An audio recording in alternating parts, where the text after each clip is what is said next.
മക്കളെ അമിതമായി സ്നേഹിക്കുമ്പോൾ അതിലെ അപകടങ്ങളെക്കുറിച്ച് ആരും ചിന്തിക്കാറില്ല. ഗീതുവിനോടുള്ള അഗാധ സ്നേഹത്തിന് മുന്നിൽ അവളുടെ വാശിയും ദേഷ്യവും ഒന്നും ഞങ്ങൾക്ക് തെറ്റായി തോന്നിയില്ല. അങ്ങനെ ഒരു പെൺകുട്ടി വളരാൻ പാടില്ലാത്ത വിധത്തിൽ ഞങ്ങൾ അവളെ വളർത്തി. തെറ്റ് മുഴുവൻ ഞങ്ങളുടേതാണ്. ആ തെറ്റ് തിരുത്തണം.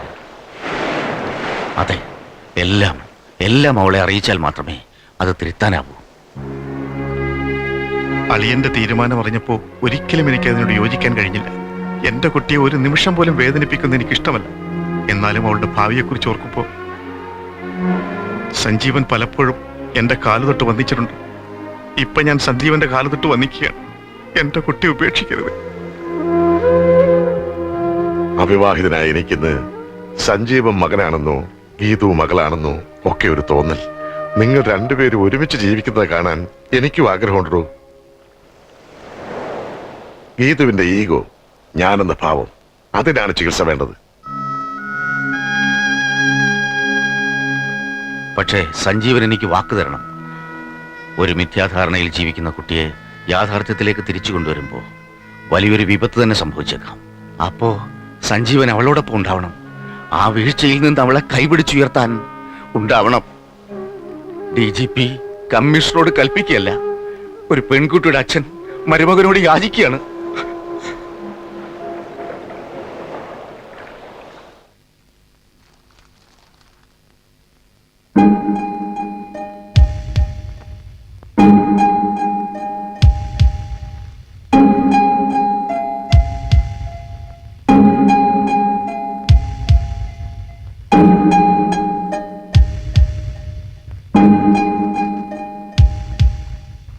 മോളെ, ഡാഡി പറയുന്നത് എന്റെ മോള് ക്ഷമയോടെ കേൾക്കണം. മനസ്സിലായി. അയാളുടെ കൂടെ പോണെന്നായിരിക്കും. ജനക്കൂട്ടത്തിന്റെ മുന്നിലിട്ട് പേ പട്ടി തല്ലും പോലെ എന്നെ തല്ലി ചതച്ചില്ലേ? എന്നെ വേണ്ടെന്ന് പറഞ്ഞ് ഉപേക്ഷിച്ചില്ലേ? അയാൾ മനുഷ്യനല്ല, ഈസ് എ ഡെവിൾ. ഇനി അയാളുടെ ഭാര്യയായി കഴിയേണ്ട ഗതികേട് ഗീതുവിനില്ല. എന്റെ മോള് ഒരു തെറ്റിദ്ധാരണയുടെ ലോകത്താണ് ഇതുവരെ ജീവിച്ചത്. അത് നിന്റെ മനസ്സിനെ വളരാൻ പാടില്ലാത്ത വഴികളിലൂടെ വളർത്തി. ഇന്ന് സൗഭാഗ്യങ്ങളുടെ നടുവിൽ ജ്വലിച്ചു നിൽക്കുന്ന നീ ഒരു സത്യം അറിയണം. വേണ്ട, എനിക്കൊന്നും കേൾക്കണ്ട. ഞാൻ ഇനി ആരുടെ മുന്നിലും തല കുനിക്കില്ല. ഞാൻ DGP രാജശേഖരൻ നായരുടെ മകളാണ്. അല്ല, നീ DGPയുടെ മകളല്ല. നീ എന്റെ മകളല്ല.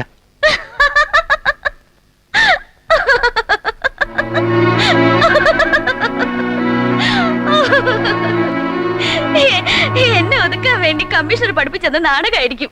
അല്ല മോളെ, സത്യമാണ്. ഞാൻ നിന്റെ ഡാഡിയല്ല, ലക്ഷ്മി നിന്റെ മമ്മിയുമല്ല.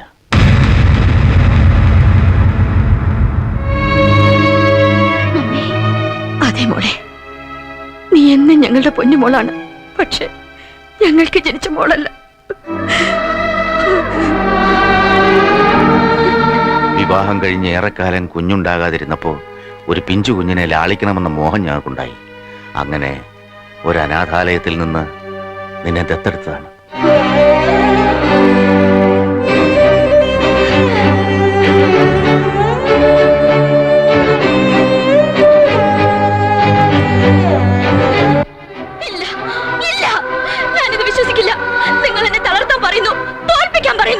സഞ്ജീവനെ വിജയിപ്പിക്കാൻ വേണ്ടി കള്ളം, പച്ചക്കള്ളം. ഞാൻ ഡാഡിയുടെ മോളാണ്, മമ്മിയുടെ മോളാണ്. ആണെന്ന് പറയൂ ഡാഡി, പറയൂ മമ്മി. നീ വിശ്വസിക്കില്ലെന്നറിയാം, പക്ഷേ വിശ്വസിച്ച മതിയാവും മോളെ. മദർ,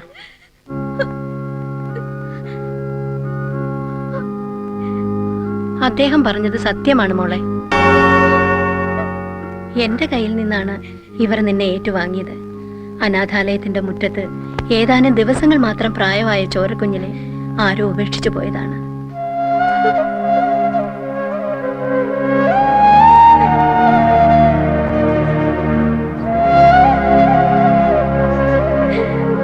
വിശ്വസിക്കുന്നു, ഇപ്പൊ വിശ്വസിക്കുന്നു. ദൈവത്തിന്റെ മാലാഖയായ നിങ്ങൾ കള്ളം പറയില്ല, പറയാൻ പറ്റില്ല.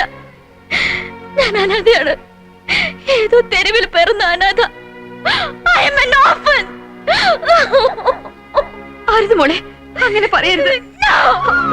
അനാഥയായ എന്നെ എന്തിന് ഏറ്റുവാങ്ങി വളർത്തി? എന്തിന് പ്രാണനെ പോലെ സ്നേഹിച്ചു? എന്തിന് ഇത്രയും കാലം എല്ലാം മറച്ചു വെച്ചു? എന്നിട്ടിപ്പോ ഇല്ല, ഞാനിത് സഹിക്കില്ല, എനിക്ക് സഹിക്കാൻ കഴിയില്ല.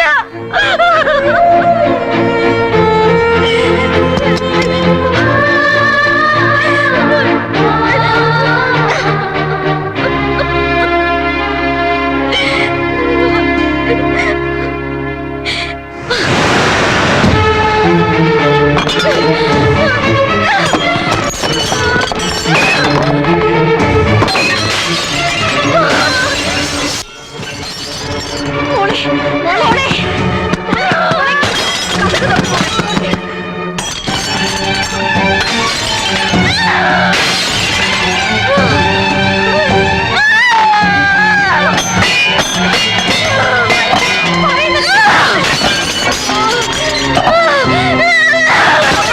വേണ്ട, അവൾ പൊട്ടിത്തെറിക്കട്ടെ, ആളിക്കത്തട്ടെ. ഒടുവിൽ എല്ലാം ശമിച്ച് അവൾ ജീവിതത്തിലേക്ക് തിരിച്ചു വരട്ടെ.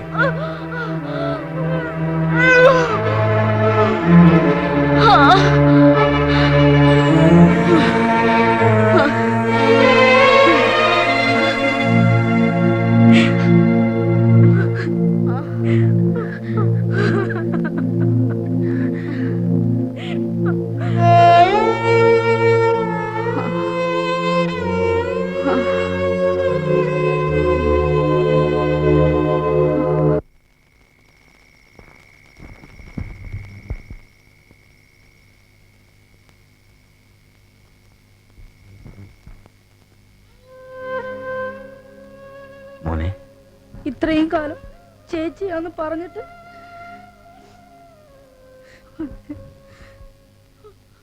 ഗീതുവിന് 8 വയസ്സുള്ളപ്പോഴാ ഇവന്റെ ജനനം. ഞങ്ങളുടെ രക്തത്തിൽ ഒരു കുഞ്ഞ് പിറന്നിട്ട് പോലും ഞങ്ങൾക്കെല്ലാം അവളായിരുന്നു. ഇന്നെന്റെ കുഞ്ഞിന്റെ മുഖത്ത് നോക്കി സ്വന്തം മകളല്ലെന്ന് സാർ, എന്റെ മനസ്സിനെ തൊട്ടുകൊണ്ട് എപ്പോഴും എന്നോടൊപ്പം ഉണ്ടായിരുന്ന എന്റെ മോള് ഇന്ന് എന്നിൽ നിന്ന് എത്രയോ ദൂരെയാണ്.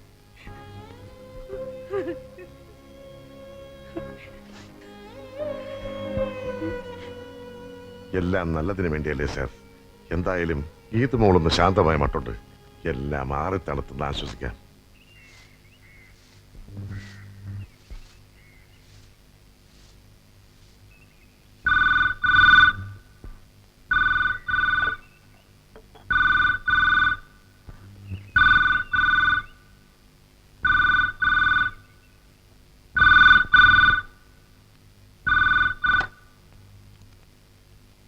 ഹലോ, ഞാനാണ് സഞ്ജീവൻ. ഞാൻ പറയാൻ പോകുന്നത്, ഗീതുവിനെ കാണുന്നില്ല.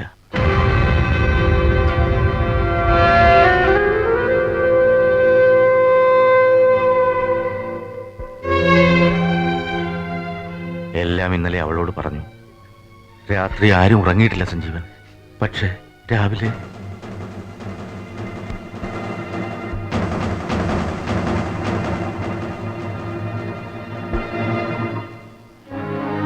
പറഞ്ഞു, സഞ്ജീവനോട് പറഞ്ഞു.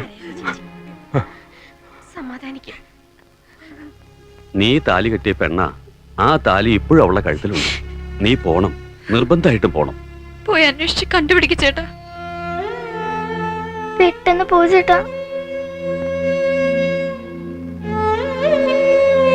മേലുദ്യോഗസ്ഥന്റെ കുടുംബകാര്യങ്ങളിൽ ഒരു കീഴുദ്യോഗസ്ഥൻ ഇടപെടാൻ പാടില്ലെന്നറിയാം. പക്ഷെ സാറിന്റെ മനസ്സ് എനിക്ക് നന്നായിട്ടറിയാം. മാഡത്തെ അല്ലാതെ മറ്റൊരു പെൺകുട്ടിയെ സാറിന് ഈ ജന്മം ഓർക്കാനേ കഴിയില്ല. സാർ അത്രയ്ക്ക് മാഡത്തെ സ്നേഹിക്കുന്നു. പോയി അന്വേഷിച്ച് കണ്ടുപിടിച്ച് കൂട്ടിക്കൊണ്ടുവന്ന് ഒരുമിച്ച് ജീവിക്കണം സാർ.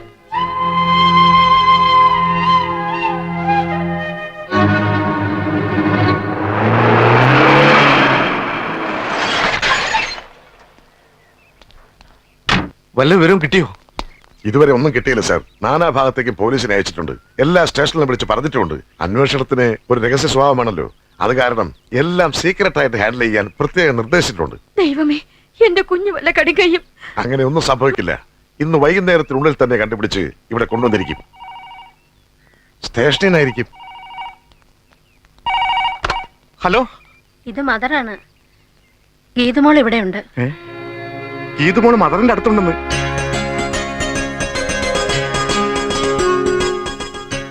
എപ്പോഴാ എന്റെ കുഞ്ഞ് അവിടെ വന്നത്? ഇന്ന് വെളുപ്പിന്. അമ്മ ആരെ അച്ഛൻ ആരെന്ന് ആവർത്തിച്ച് ചോദിച്ചുകൊണ്ടിരിക്കുക. അതെനിക്കും അറിയില്ലല്ലോ. ഞങ്ങൾ ഉടനെ അങ്ങോട്ട് വരികയാണ്. വരുന്നതുകൊണ്ട് വിരോധമില്ല. പക്ഷേ ഗീതു ഒരു വല്ലാത്ത മാനസികാവസ്ഥയില. നിങ്ങളെയൊക്കെ കാണുമ്പം എന്താവും പ്രതികരണമെന്ന് പറയാൻ കഴിയില്ല. അതൊന്നും സാരമില്ല. എന്റെ മോൾ അവിടെ നിന്ന് മിസ്സാവാതെ സൂക്ഷിക്കണം. അങ്ങനെ പേടിക്കണ്ട. ഇവിടെ നിന്ന് എങ്ങോട്ടും പോവില്ല. ഞങ്ങൾ വിടില്ല.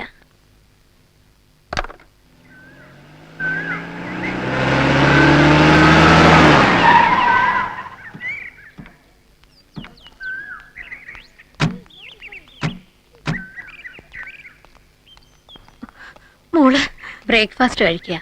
ഇവിടുത്തെ അനാഥ കുട്ടികളോടൊപ്പം ഇരുന്നേ കഴിക്കുമെന്ന് വാശി പിടിച്ചു. അപ്പുറത്തുണ്ട്, വരും. ആ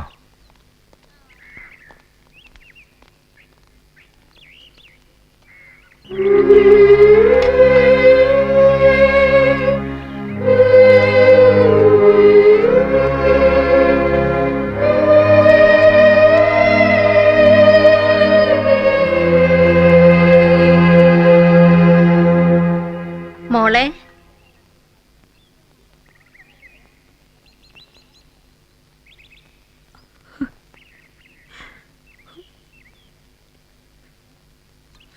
എന്നെ അന്വേഷിച്ച് ആരൊക്കെ വന്നിരിക്കുന്നു.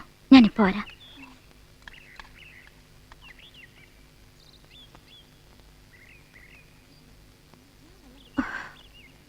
നിങ്ങൾ എന്തിനാ വന്നത്? മോളെ, മമ്മിയോടും ഡാഡിയോടും ഒക്കെ. ആരുടെ മമ്മി, ആരുടെ ഡാഡി? തെരുവിൽ പറഞ്ഞവൾക്ക് നിങ്ങൾ എങ്ങനെ മമ്മിയും ഡാഡിയാവും? മോളെ, എന്നെ അങ്ങനെ വിളിക്കരുത്. എനിക്ക് ജന്മം തന്നിട്ട് എന്നെ ഉപേക്ഷിച്ച് പോയവരെ കാത്തിരിക്കുകയാണ് ഞാൻ. അങ്ങനെ പറയരുത് മോളെ. നീ ഞങ്ങൾക്ക് എല്ലാമാണ്. നിന്നെ കൂട്ടിക്കൊണ്ടു പോകാനാണ് ഞങ്ങൾ വന്നത്. ചേച്ചി പോകാം. ഞാൻ നിന്റെ ചേച്ചിയല്ല, DGPയുടെ മകളല്ല, പോലീസ് കമ്മീഷണറുടെ ഭാര്യയല്ല. അല്ല, IPS വന്നില്ലല്ലോ, വരില്ല. തെരുവിന്റെ സന്തതിയാണെന്ന് അറിഞ്ഞു കാണുമല്ലോ.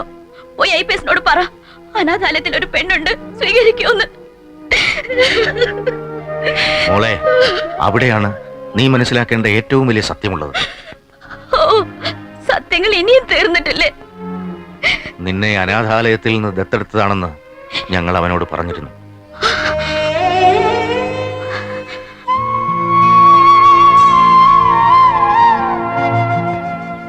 അതറിഞ്ഞപ്പോ അവന് നിന്നോട് പ്രത്യേക വാത്സല്യമോ സ്നേഹമോ ഒക്കെ തോന്നി.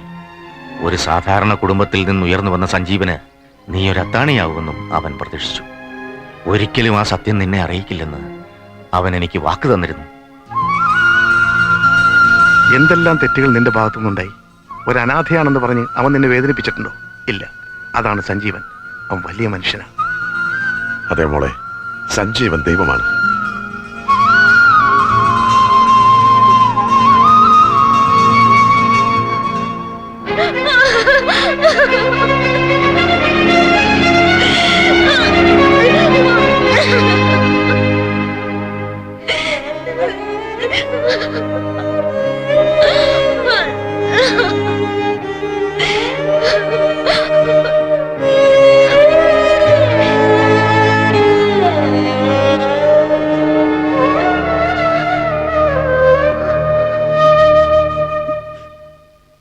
IPS വന്നിട്ട് ഒത്തിരി നേരമായോ?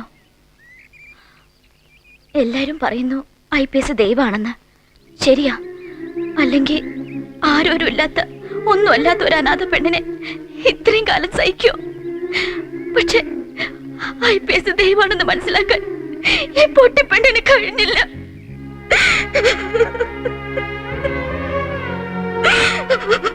സഹതാപം തോന്നിയിട്ട് ഒരു അനാഥ പെണ്ണിന് ജീവിതം കൊടുക്കാൻ വേണ്ടി വന്നതല്ല.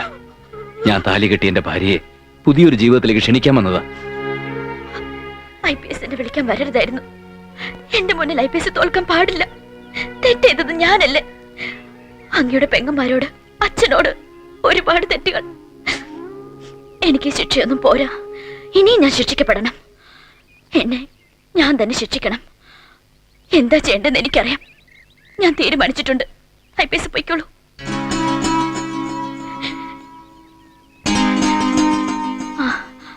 IPS ദൈവമല്ലേ? ദൈവത്തെ നേരിട്ട് കണ്ട വണങ്ങണല്ലോ.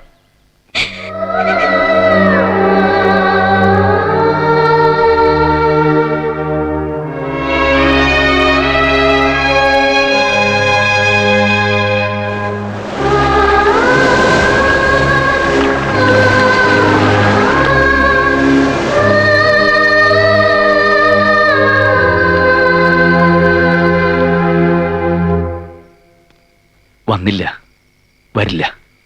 എന്റെ മോൻ വലിയൊരു മനസ്സിന്റെ ഉടമയാ. എന്നും നന്മകൾ മാത്രം ചെയ്ത് നിനക്ക് ദൈവം നന്മ വരുത്തും.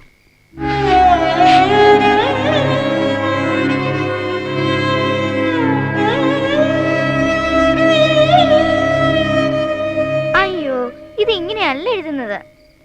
ആയുടെ ചുഴുപ്പ് ഇങ്ങനെയല്ല. ദാ ഇങ്ങനെ വന്ന് ഇവിടെ ചുഴുപ്പിട്ട് ഇങ്ങനെ എഴുതണം. മനസ്സിലായോ? ശ്രദ്ധിച്ചെഴുതൂ. അമ്മ എഴുത. അങ്ങനെയല്ല വിക്കി. അയ്യോ, ഈ കുട്ടി ടീച്ചർ ഇത്തിരി കടുപ്പം തന്നെ.